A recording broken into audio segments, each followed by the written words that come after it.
Hi, and welcome to Effective's Top 10 Tips podcast. Each episode is a quick roundup of practical, easy to implement tips on a wide range of management and personal development themes. As always, full show notes for this episode, including a handy summary of each tip, are available on our website. Just see the episode notes for this and many other useful links. We also offer workshops and coaching on all topics covered in this podcast series.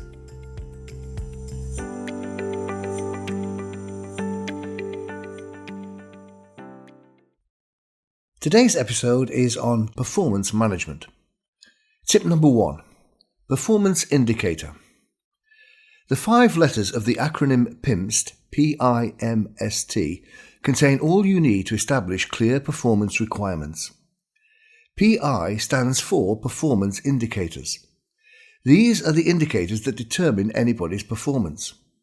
So an indicator is a characteristic or a quality within the task that needs to be right in order for the customer to be satisfied.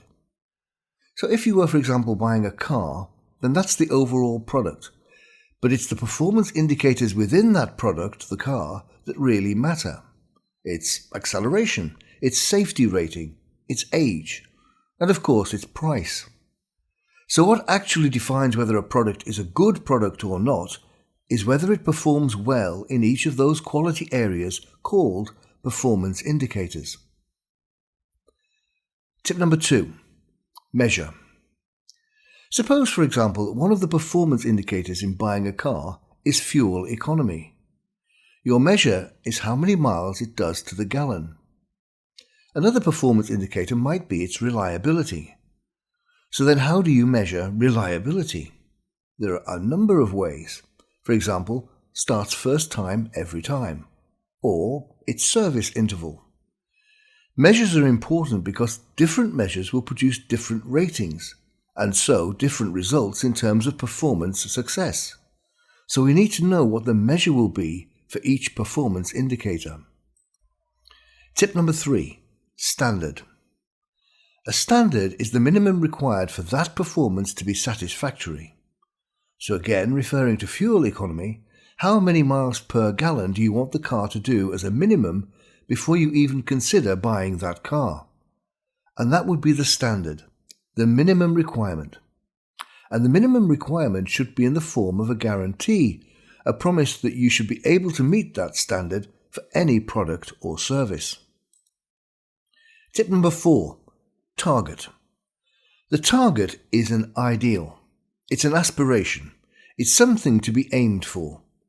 So whereas the standard is a minimum requirement, a target is an intent to deliver at a higher level.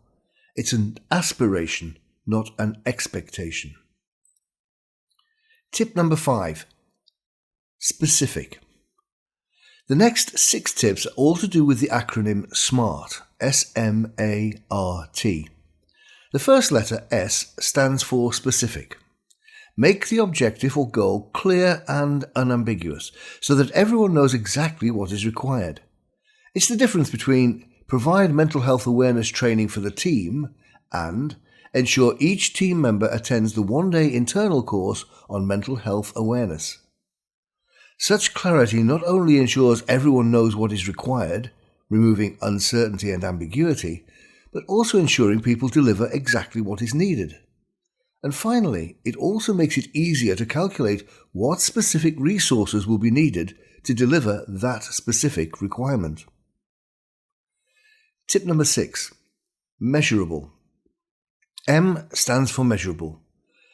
The easier it is to measure the requirement, the more confidence there will be in the result. Imagine life in a kitchen without measurement. Measuring jugs and scales are essential if you want to be sure of success. In more typical workplace scenarios, how would you decide on punctuality, accuracy, or frequency without appropriate measures? As with specific, measures allow for greater clarity and certainty so that the manager and staff both know how performance will be assessed. In contrast, there are a number of important performance variables that are difficult to measure: motivation, honesty, influence, and of course these factors are harder to define as well as measure. Tip number 7. Achievable. A stands for achievable. It is pointless setting a goal or objective which cannot be achieved. The task will fail, and the individuals working on it will be frustrated and demoralized. So make sure the task is achievable. This includes 2 key factors: capability and capacity. Do those responsible for delivering the objective have the right skills? And have the correct and right amount of resources been set aside to ensure the objective can be completed? Most obviously, the resources of time and money. Tip number 8. Relevant. R stands for relevant. If you believe motivation matters, then relevance is key. People are more likely to be motivated by and committed to an objective if they can see that it is relevant, important, or significant. If it isn't, then they're more likely to put less effort into the task and be more indifferent to its achievement, and more likely to give it less time and attention. As an aside, in other versions of SMART, the R stands for realistic. In our view, this not only misses the important factor of relevance, but it is in fact double counting. Because if a task is realistic, it's achievable. And if it's achievable, then it's realistic. Tip number 9. Time-framed. The final letter T stands for time-framed.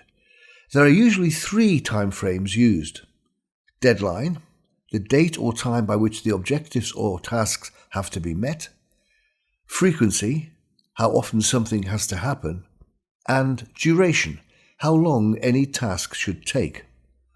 All 3 are, of course, forms of measurement and have the same benefits. Imagine being given a goal which has this requirement: get it done often, sometime.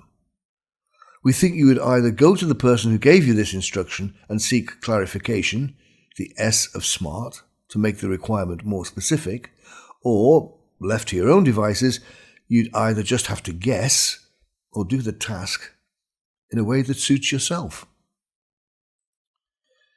Tip number 10. Unsmart. The final tip is simply a reminder of what happens when a goal or objective is the opposite of SMART. In other words, unsmart. So rather than being specific, measurable,